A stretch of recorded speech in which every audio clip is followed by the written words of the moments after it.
Hello everyone, and welcome to Ariana's Food Adventures. This adventure we're going to celebrate my favorite holiday, Halloween, where we're going to make a wonderful zombie meatloaf. Let's get cooking, shall we? Alright, to begin our meatloaf process, we're going to preheat the oven to 350 degrees.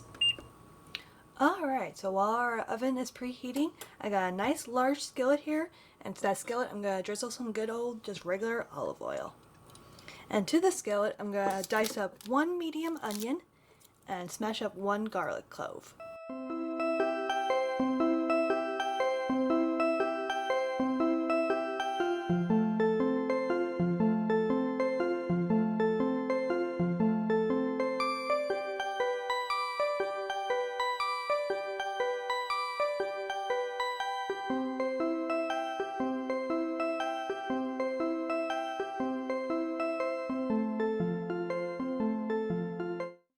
Alright, so I diced up one medium onion, I minced up one garlic clove. To this pan I'm going to add some good old salt and pepper. That way each layer of this zombie brain, aka meatloaf, is nice and flavorful. So a nice good amount of salt, some pepper.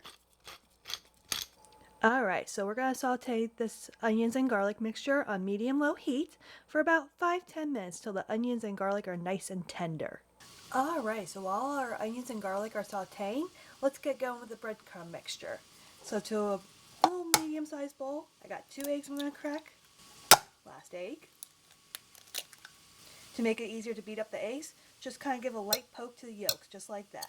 And it makes it a lot easier to break it up and mix, just like that. Alright, to that we're going to add 3/4 cup of whole milk. Give that a nice little stir. Dump the breadcrumbs in just like that and give that a stir, just to combine the 2 eggs and the whole milk, just like that. And we're going to let this mixture sit out for about 5-10 minutes till the breadcrumbs really absorb the milk and eggs.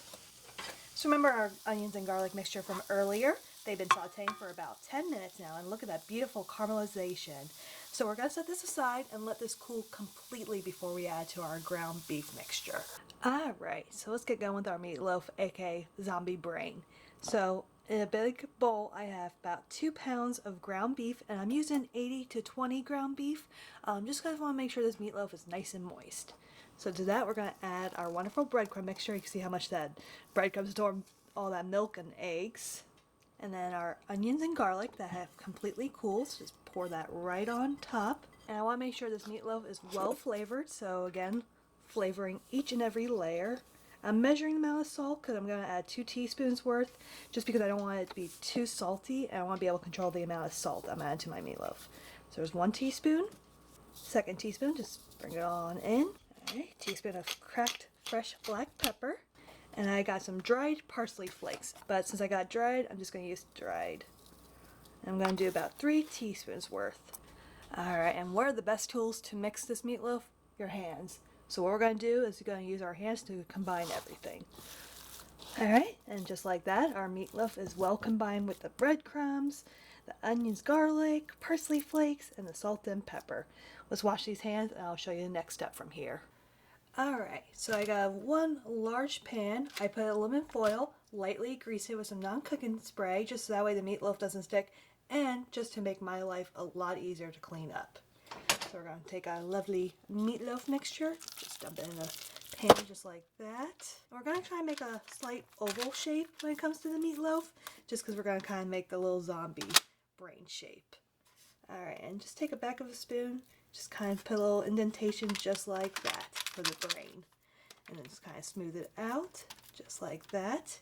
And you can use either the spatula part or the other end, whichever makes it easier to form.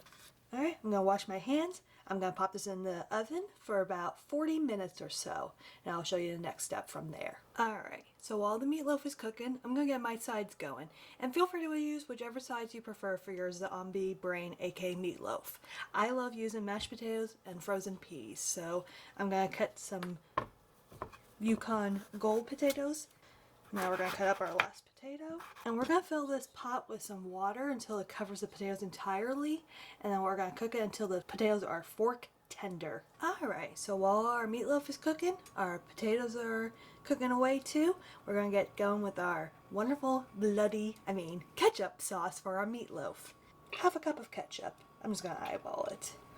And that we're gonna add some ground mustard. And I like adding a little ground mustard because it adds a little spicy note to it. So it's like about a teaspoon worth. And I'm gonna add some Worcestershire sauce. And I like the sauce because it has a nice little smoky flavor back note to it. So same thing, about a teaspoon worth. And I actually like making my ketchup sauce a little on the sweeter side. So I did a 1/4 cup of packed brown sugar. Give that a nice little stir just to combine everything. And just like that, our wonderful bloody ketchup sauce is done. We're going to pour our ketchup mixture right into our pastry bag. Just like that. And we won't be pouring this ketchup mixture until it's ready for the meatloaf. So we're just going to set that aside. Alright, so I got our potatoes boiling. They've been boiling about 15 minutes. And when I say fork tender, see how you could just slide a fork right through? That's what I mean by fork tender. And we're going to drain this, add some wonderful heavy cream, salt, pepper, and some butter, and mash it all up. We're going to season, take care of our mashed potatoes. I'm going to season it quite well with lots of salt and pepper. Got to flavor those mashed potatoes so that way it's well flavorful. Some black pepper. We're going to add to those nice hot mashed potatoes 2 tablespoons of butter and a nice splash or so of heavy cream to these potatoes because we want these mashed potatoes to be nice and creamy. Take our lovely masher and just start mashing the mashed potatoes right up just like that. So I'm just going to give it a little taste just because I like to make sure the mashed potatoes are nice and seasoned. Just need a little bit more salt. And like I said, feel free to add as much as salt and pepper as you like for your taste. I just want to make sure everything is well flavorful. Alright, final mash. And our mashed potatoes are done, just like that, folks. I'm going to put this back on a low burner just to keep the mashed potatoes nice and warm while our peas and our meatloaf is finishing up. Alright, so I just pulled our wonderful zombie brain, aka meatloaf, out of the oven. And to that I'm just going to add our ketchup mixture. I'm just going to squirt it right on top just like that. Just do a fun little zigzag pattern, just like that. Make it look more like a little brain. Doesn't have to be perfect, but it's got to be fun because it's Halloween, right? Alright, so we're going to pop this back in the oven for about 10-15 minutes or so, just until the meatloaf reaches a temperature at 160 degrees. Alright, so while our zombie brain meatloaf is cooking, I'm going to pour some frozen peas right into a small little skillet.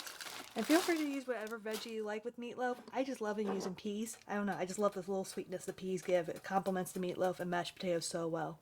So we're going to add some salt, some pepper. We're going to cover these peas. And we're going to set this to about medium-low heat. So while the meatloaf is finished up cooking, I'm going to cook these peas up.